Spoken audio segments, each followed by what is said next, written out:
Hello, everybody. Welcome back to the Void. I'm Player One, and yeah, we're back to some weird stuff. Welcome to Silent Hill Play Novel, I guess would be what it's called. So, this is, as you saw from the start, Silent Hill 1, but it's a visual novel. It was only released in Japan and on the Game Boy Advance of all things. That's that's really weird, right? Cuz the game was on the PlayStation. So why does it have a spin-off on the Game Boy Advance? Anyway, yeah, this thing is pretty freaking weird. It's a weird thing that exists, but I'm gonna play it. And yes, there is like an end to this, and there is stuff to do. It's not just a story, you have a flowchart, which is pretty crazy. No, no, no, no. Ah! I don't like the crusty intro. But anyway. All we no. I gotta keep doing this. Basically, all we gotta do is just see all the endings, which should be fine. We gotta get all the cards, you know? We got cards. That's pretty cool. How do I switch the yes? Yes? What the hell did that mean? I am playing on an English patch, so I don't know why that wasn't English. But yeah, we just gotta get all the cards, which I assume just get all the endings. There's also this thing, mobile, yeah, I don't know what that means either. Uh, yeah, I think we just get going. Okay, here we go. Ooh, I tested it a little bit, and it looks like the save does not like the length of the name. Let's just do an empty one. Okay, Silent Hill. Oh, is there no music? Hopefully, there's music later. Ahem. It's been a while since I have taken a vacation. I am driving my Jeep, heading towards the quiet resort town of Silent Hill. The sound of the engine reverberates in the darkness. Due to some slight car trouble earlier, it has become this late. Oh, that's a sound. I am Harry Mason. I am a run-of-the-mill writer. Her eyes closed, Cheryl sleeps peacefully in the passenger seat. Cheryl is my daughter. She is cheerful and lively, and the occasional carefree smile she shows me makes me feel happy. Okay, so I don't think the translation is fully good. It's good enough, though. I don't have very many relationships with people because of what I do for a living, so Cheryl's existence has become irreplaceable to me. Cheryl was very much looking forward to this trip. Although paved, this is still very much a mountain road. At this hour, there is little reason for any other drivers to be about. I push in the accelerator. There is no light off in the darkness. I can depend only on my headlights. Light reflects off the rearview mirror. It's a motorcycle. There's a motorcycle headed toward the same destination as we are at terrific speed at this late hour. With a roar, the motorcycle effortlessly passes by the side of my Jeep. The seal of the police.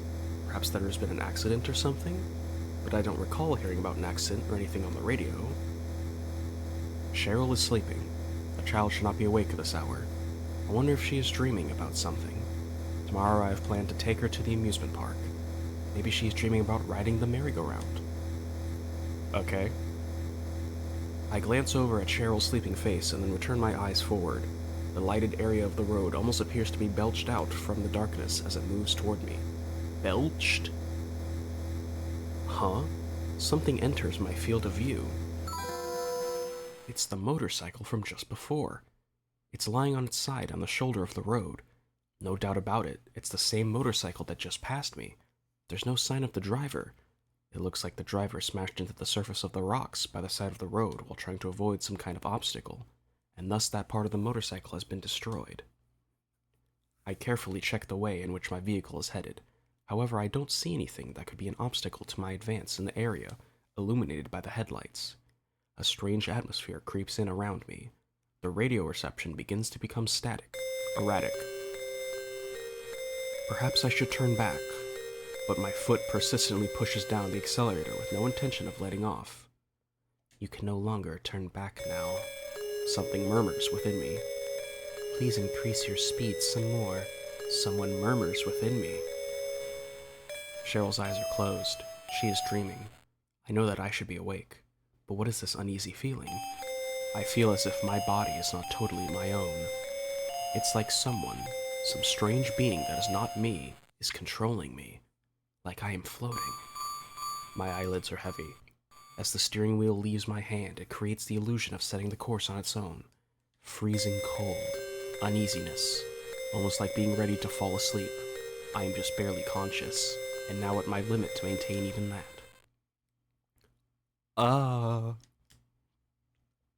When I saw the human figure on the road, I cut the wheel hard, and then there was nowhere else for my Jeep and I to go but down into the darkness below the cliff. Oh, man. The silence pierces my ears. As the wind blew, it was accompanied by piercing cold. Where am I? I can feel light faintly passing through my eyelids. I don't seem to be hurt. That much is clear to me because I don't feel any pain in my body. No, perhaps I suffered an injury that doesn't cause any pain? I slowly try opening my heavy eyelids. Out-of-season snow is pouring into the town. Other than the sound of droplets of ice hitting the ground, there is nothing else to be heard. Silent Hill.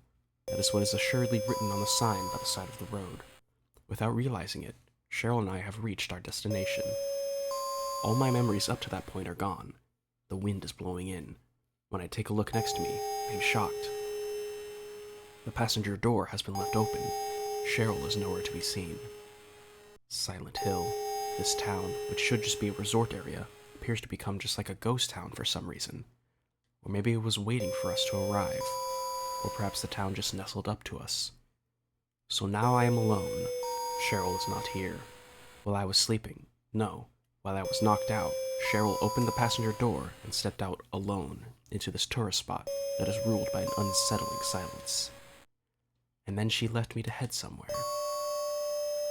I tightly closed my jacket around my neck and set off on foot in search of Cheryl. I wonder what in the world happened here. Nothing makes any sense. The silence, the out-of-season snow, and strangest of all, the entire town is wrapped in a thick fog. Okay, and here we go, our very first choice. I don't understand how this is a choice, but we have A and B. Cheryl's destination is there no one in the town? What happens first in the game? We go into that alleyway, looking for Cheryl, so I guess Cheryl's destination is? Oh, I can hold this button, and it gets rid of the text, so that's cool. I'll use that for thumbnails. And I also think that if you do something else, it like brings up the flowchart, but maybe the flowchart doesn't show up yet. I begin to run. Only the sounds of my footsteps echo in the surroundings. Just where in the world had Cheryl gone? Did someone lead her away? Various concerns run through my mind. Ta-ta-ta-ta-ta-ta. Onomatopoeia for footsteps. Yeah? Thanks for the explanation, game. I suddenly get the feeling that I heard footsteps other than my own, so I stop moving right away to check it out. Through the thick fog, I can see a figure that is about the size of a child. Cheryl? Without a thought, I cry out. The figure doesn't move at all. At the moment I begin to move slowly towards the figure, it starts to run. I fiercely chase after the figure. That's definitely Cheryl. Even though it is faint, I would not mistake someone else for Cheryl. However, no matter how much I run, I cannot catch up. Instead, the figure is gradually getting farther away from me. The figure puts on speed as if it is gliding through the air. The figure appears to be absorbed by the fog as it begins to disappear. In order not to lose it, I run with all my strength while keeping my vision centered on the figure. I then notice that I have come to an alley surrounded by buildings. I don't know how, but it is like a cover was placed over the sky, which had provided light until now, and the area has become engulfed in darkness. Ooh. From the darkness, I can hear multiple footsteps coming this way. I don't know who it is. I will take a look. Oh. Oh, this is another choice. Okay. I don't know who it is. I'll take a look. I'm going to get out of here. Don't have anything for me that can use as a weapon. Well, Harry goes in there anyway. I stood ready. What are they? With beast-like rage, they have closed in to right where I am. Ah, and then my vitality is sucked away by these strangely shaped monsters until I finally lose consciousness. Oh. Sybil Bennett. She is a full-time police officer working in the neighboring town of Brahms. There was no one else in the cafe other than her and Harry. She took a seat at the counter and waited for Harry to awaken. Bois! I suddenly awoke. Where is this place? Why am I here? Was I brought here by someone? There is no boundary between dream and reality, just confusion. As I lay on the bench seat in the cafe, my eyes slowly begin to focus. The woman sitting at the counter stands and folds her arms. She walks over and looks down at me. She is wearing a police uniform. The woman smiles a little bit as she appears to be relieved that I have regained consciousness. It looks like you've come around. Who are you? I try talking to the unfamiliar woman. I'm Sybil Bennett. I'm here because all communication with this town suddenly went dead, and so I came to investigate. I'm Harry Mason. I brought my daughter to this town for some sightseeing, but on the way there was an accident, and I lost consciousness. Oh yeah, Sybil, you haven't seen a little girl in this town, have you? Little girl? No, I haven't seen her. When I came to after the accident, my daughter was nowhere to be seen. The passenger door was open and she was gone. My daughter's name is Cheryl. She's a timid person, so it's hard to imagine that she headed out into this weird town alone. Plus I was there in the driver's seat, and since she gave me no warning, it just doesn't make sense. Are you familiar with this area? There's no sign of anyone, and what is going on with the snow at this time of year? Just what in the world has happened to this town? I said all of this while breathing deeply. I'm afraid I don't know either. I still haven't seen anyone other than you. It's like the town is as silent as a graveyard, left without even the means to contact any neighboring towns. I see. You also had an accident, right? I thought it was a good idea to head to the police station in this town, alone on my motorcycle, but I guess I was going a little too fast. A girl suddenly jumped out into the road. I'm pretty sure it was a girl. I almost hit her. I cut the handlebars hard in order to avoid her. After that, I can barely remember anything. When I came to, I was lying in the street in front of this cafe, so naturally I came in here to get out of the snow. And then I found you sleeping there. I was having some kind of a terrible dream. As for if I made it here on my own, I don't remember at all. Just what in the world has happened in this town? What is going on with everything? It's confusing, Harry, I know. Well, the situation is definitely strange. I will head back to Brahms for reinforcements, and then return here. How about you? Sybil stood and fixed her collar with resolute fortitude. Resolute fortitude. I've got to look for Cheryl. There's no way I can just leave her here alone. I see. Well, I'll give you this then. You never know what might happen under these circumstances. If you feel threatened, then pull the trigger without hesitating. That's advice. I take the gun into my hand. Well, I'm not sure how this is a choice, but I hope I don't have to use it. But I know I'm going to have to. Having never handled a handgun before, I'm surprised by how heavy it is. But you, will you be alright? I'm not like the average girls around here. I've undergone proper training. Sybil placed her hand on the exit door, but then she turns and faces me again. Harry, don't go shooting me by mistake or anything. I haven't had any training on how to stop bullets.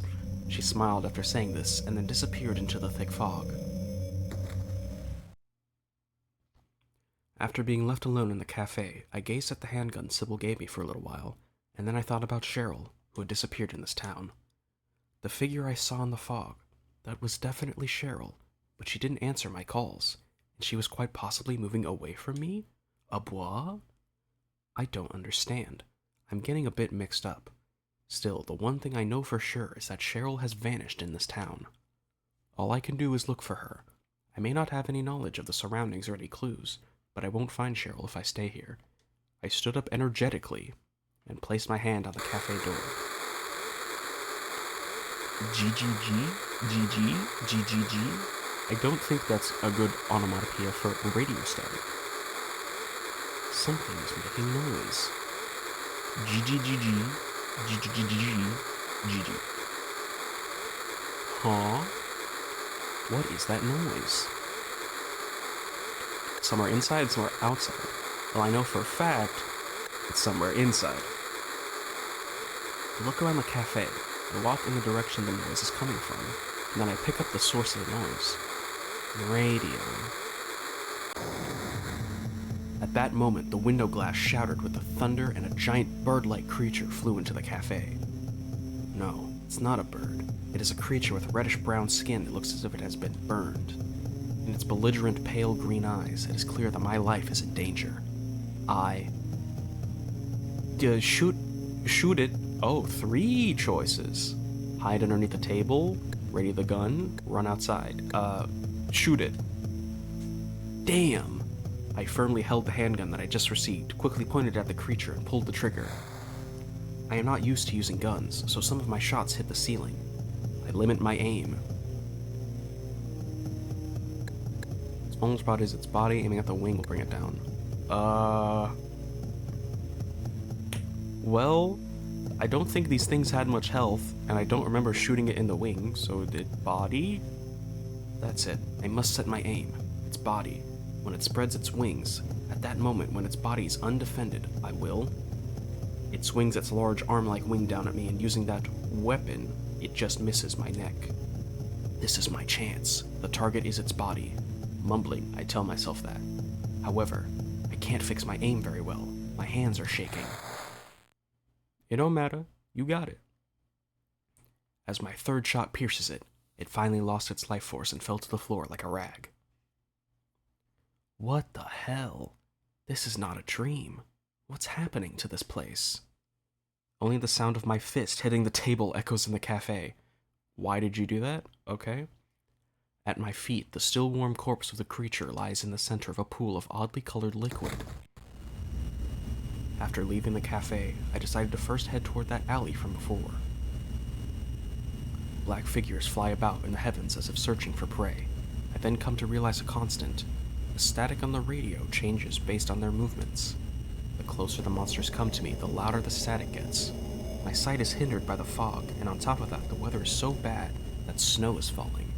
So this is extremely important information. Indeed. I run through the snow that appears to have no intention of stopping. Increasing my speed each time the static comes in on the radio, I proceed into the fog. Following the thin thread of my memory, I finally arrive at the alley from before. The evil atmosphere has dissipated and light pours in along with snow from in between the buildings. I move into the alley and it dead ends after a bit. At the end of the alley, I see a familiar sketchbook that appears to have been thrown away. The likeness of me that Cheryl drew is on the cover of the sketchbook. This is definitely Cheryl's. Sketchbook opens. I try opening it. Inside, the following is written in red ink. To school. Along 11th Street, I slip through the back door of a house that had a doghouse, and then head for the school. The surroundings gradually fill with darkness, and only the flashlight on my chest illuminates this strange street. Oh, we're just skipping the whole... The whole key thing? We're just going straight to the school. Okay. I pass through the entrance to the elementary school grounds. When I open the door that leads into the school building, I see that even more darkness is waiting for me inside. It is possible that Cheryl scribbled those letters to school. I can't be sure whether Cheryl is here or not. It's just that I haven't a clue other than that sketchbook. A guide map of the school has been tacked to the sidewall of the entrance with a rusted thumbtack. After removing the map from the wall, I place it in my pocket and push open the heavy door that leads into the interior of the school building. My footsteps and the creaking of the hallway. They sound like screams as their reverberations rock my eardrums. I had been walking carefully step by step, but without realizing it, I had begun to run. There was no sign of anyone. The silent innards of the school building are dark, and with only the flashlight on my chest, it is impossible for me to see any of the details. Cheryl doesn't have a flashlight, so if she came in here and got lost, then she probably wouldn't even be able to walk around. Since I have my flashlight turned on, she should be able to notice me easily. At least I have that modest hope. I then notice I have come to the entrance to the music room and place my hand on the heavy door. When I open the door, I see that the inside of the room is large and there is a grand piano placed in its center. As I sit on the chair of the piano, I am shocked. The seat is still warm, as if someone had just been sitting here a few minutes ago. Cheryl's smile runs through the back of my mind. Cheryl often played the cheap upright piano in our home. It had become nice background music when I was working. Perhaps Cheryl had come to the music room. Maybe. Possibly. Was it ever said that Cheryl played piano before? I don't remember that. I gently open the cover over the piano keys. I notice that there is red mixed in among the black and white. I tried touching the liquid. It has a lukewarm feel. It is still holding heat. It is definitely blood. My heart pounds in my chest like an alarm bell. The large amount of blood spilled on the keys. If this is Cheryl's blood, then she may no longer be alive. I wipe the stain off my hands onto my jeans, stand, and leave the music room. Harry, you think that amount of blood is a whole lot? Doesn't seem to me. At the same time I closed the door, I thought I heard someone scream. Maybe it was just my imagination. I walked down the hallway. The sleety mixture of snow pounds hard against the windows facing the courtyard. I take a look through a window down at the dark courtyard. The not-so-large courtyard is dotted with areas in which withered plants are growing. In addition to that, an old clock tower is faintly visible. From here, I cannot determine what time the clock is pointing to. Wait. Something appears to be wriggling about in the darkness. An animal? No. It's dark and I can't see so well, but it is slowly moving on two legs. It appears to be searching for prey. Whoa. At that moment, the radio I had clipped to my chest suddenly began making noise. As I return my sight to the hallway, a sharp pain runs through my thigh. Oh, that stupid thing. When I look down, I see that the tips of those long claws are piercing my thigh. Those oddly shaped monsters. They are posed like they want to hug me, and have gathered around my waist. They are about to bite me.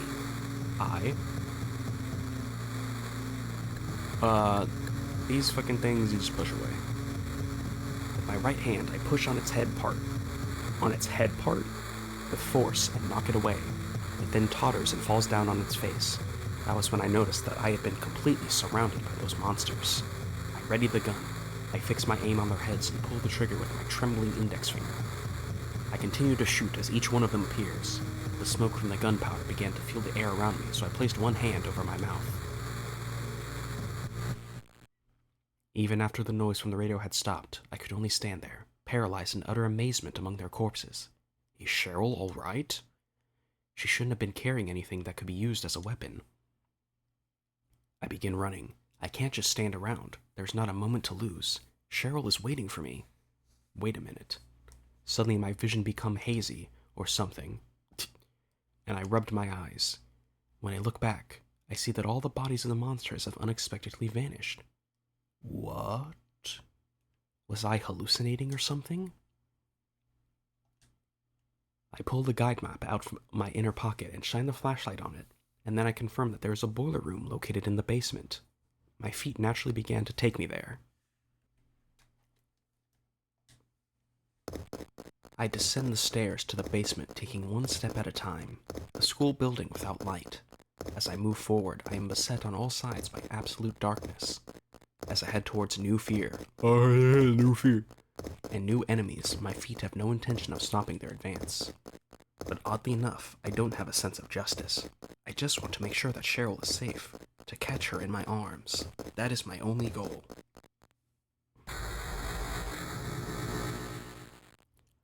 The boiler is not running. If I simply press the switch in front of me, then this eerie machine should begin operating. However, I just stand still. I try pushing the switch, but the boiler doesn't do anything at all, so I try opening the switchboard cover below the switch. It appears that I must somehow supply power from the main power supply to the boiler. The power supply is on the right. From the left of the switchboard, a thick pipe extends out and is connected to the boiler. Oh, puzzle! That's cool. I didn't know puzzle in the game. Okay, how does this work?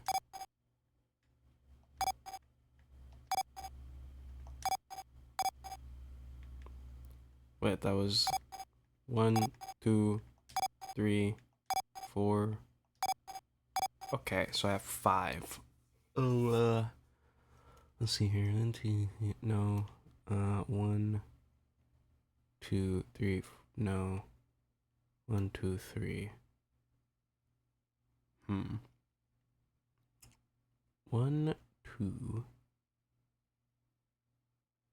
3, 4, 5, maybe?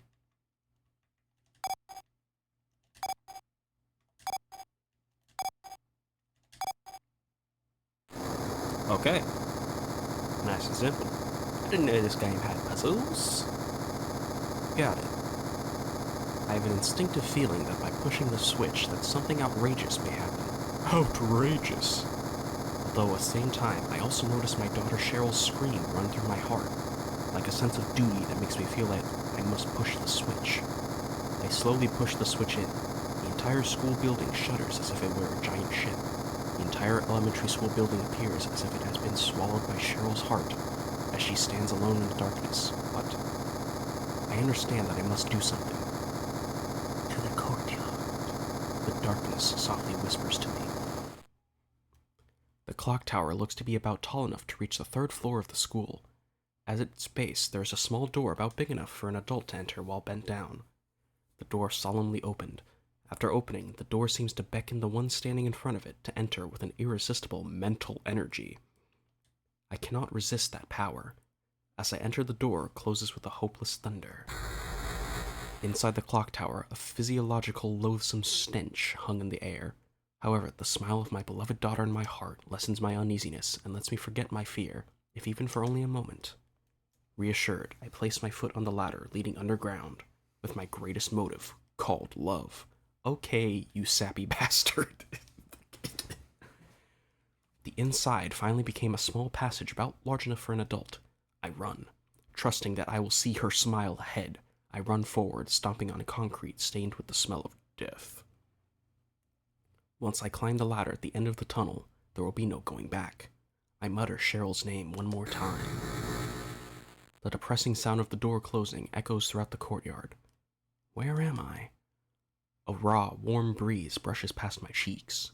The view lets me know that this is like a completely different world from the school I was just in. Once I again think, where am I?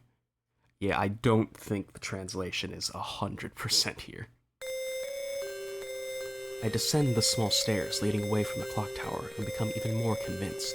An extremely religious-looking design has been drawn in the center of the courtyard. Within a large double circle, a triangle has been placed. Within that, a strange pattern that looks like hieroglyphics is drawn.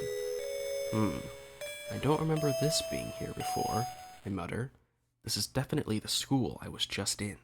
The placement of the trees, and the construction of the building. However, an overpowering feeling of nausea rises up throughout my body. A revolting, horrible smell, like that of the stench of cutting into rotten meat, thickly wafts throughout the air, and is nearly visible to the eye. I begin to run. I can no longer bear to stay in the spot. By the time I place my hand on the door that leads inside the school building, I no longer have the strength left to tell how long I was running. Maybe it was only for an incident. The fucking rust dimension. Okay. Well, I don't know if that's like a chapter done or whatever, but I think I'm gonna end it there. It is time. Well, so far, this thing's kind of cool. I am right now just trying to get like the regular story beats. Trying to just get the regular ending, I would presume. I would presume the actual endings from the game are in here as well. You know, it would make sense.